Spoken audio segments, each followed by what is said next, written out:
आज के इस एक्सप्लेनर में हम उस दिलचस्प भौगोलिक सिम्फनी को डिकोड करने वाले हैं जो पूरे भारतीय उपमहाद्वीप में जीवन को निर्देशित करती है। जलवायु सिर्फ भूगोल की किताबों का विषय नहीं है, बल्कि यह हमारी संस्कृति, हमारे रहन-सहन और हमारे पूरे अस्तित्व को आकार देती है।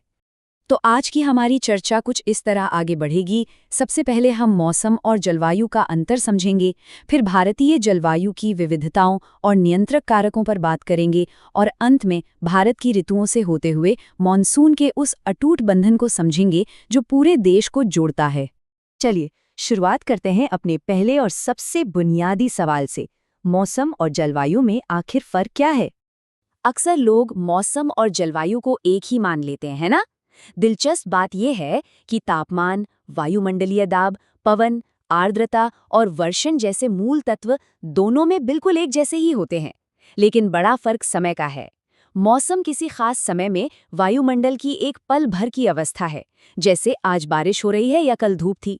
वहीं दूसरी तरफ जलवायु एक बहुत लंबी अवधि का पैटर्न है, आमतौर पर 30 वर्ष से भी ज्यादा के समय में मौसम की अवस्थाओं और विविधताओं का कुल योग। अब भारत की बात करें तो हमारी जलवायु को मानसूनी जलवायु कहा जाता है। मज़ेदार बात यह है कि इस शब्द का अपना एक इतिहास है। मानसून शब्द की उत्पत्ति असल में अरबी भाषा के शब्द मौसम से हुई है। इसका सीधा सा अर्थ होता है ऋतु के अनुसार पवन की दिशा में पूरी तरह से बदलाव आ जाना। चलिए अब दूसरे पहलू की ओर बढ़ते हैं और देखते हैं भारतीय जलवायु की कुछ बेहद हैरान करने वाली विविधताएं। जरा सोचिए, गर्मियों के बीचों बीच राजस्थान के किसी रेगिस्तानी इलाके में तापमान 50 डिग्री सेल्सियस के चौंका देने वाले स्तर तक पहुंच जाता है। एकदम झुलसा देने वाली गर्मी, जहां जीवन को एक बिल्कुल ही अलग तरीके से ढालना पड़ता है। और ठीक उसी वक्त उसी देश में अगर हम जम्मू और कश्मीर के पहलगाम की तरफ जाएं तो वहां गर्मियों का दिन भी केवल 20 डिग्री सेल्सियस के सुहावने स्तर तक ही पहुंच पाता है ना कमाल का कॉन्ट्रास्ट? लेकिन ये भारी एक्सट्रीम्स केवल तापमान तक ही सीमित नहीं है। बारिश के मामले में भी ये कहानी जारी रहती है। मेघालय को ही ले लीजिए, जहां हर साल 400 सेंटीमीटर से भी ज्यादा मूसलाधार बारिश होती है। यह दुनिया के सबसे ज्यादा वर्षा वाले क्षेत्रों में गिना जाता है। जबकि ठीक उसी समय लद्दाख या पश्चिमी राजस्थान जैसे क्षेत्रों में पूरे साल भर में 10 सेंटीमीटर बारिश भी मुश्किल से नसीब होती है। पानी की ये भयंकर कमी वहां के पूरे परिदृश्य को एकदम अलग रूप दे देती है। आंकड़ों पर एक साथ नजर डालें तो ये तस्वीर और साफ हो जाती है। लेह में जहां शून्य से नीचे जमा देने वाली ठंड और नाम मात्र की बारिश है, वहीं तिरुवनंतपुरम में भरपूर उष्णकटिबंधीय गर्मी और भारी बारिश है। ये साफ बताता है कि एक ही भौगोलिक सीमा के भीतर प्रकृति के कितने विपरीत छोर बसते हैं। तो आखिर ऐसा होता क्यों है? चलिए अब समझते हैं उन भौगोलिक कारकों को जो इस पूरी जलवायु को संचालित करते हैं।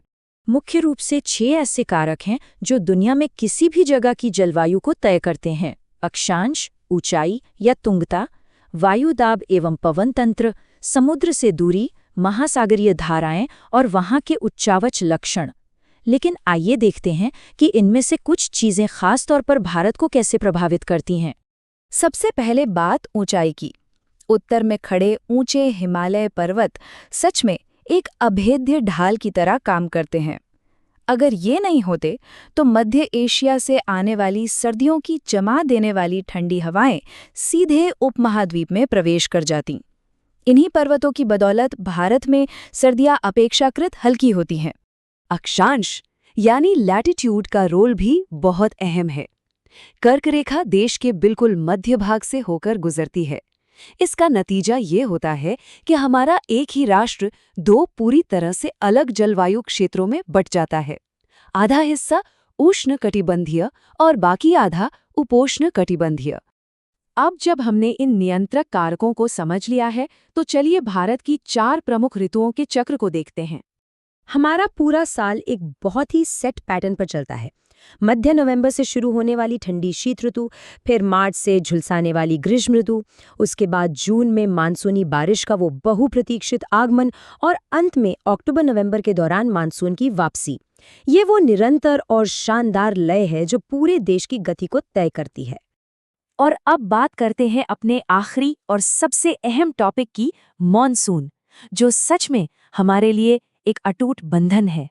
अरब सागर और बंगाल की खाड़ी से उठी इन हवाओं का पूरे भारतीय उपमहाद्वीप महाद्वीप पर छा जाना एक अद्भुत और अत्यंत जीवंत प्रक्रिया है। इतनी सारी भौगोलिक विविधताओं के बावजूद ये मानसून ही है जो हम सबको एक ही धागे में पिरोने का काम करता है।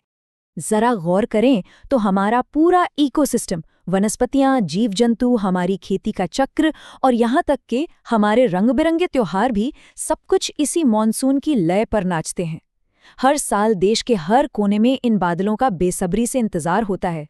मॉनसून ही वो शक्ति है जो भारत की विविधता को एकता में बदल देती है।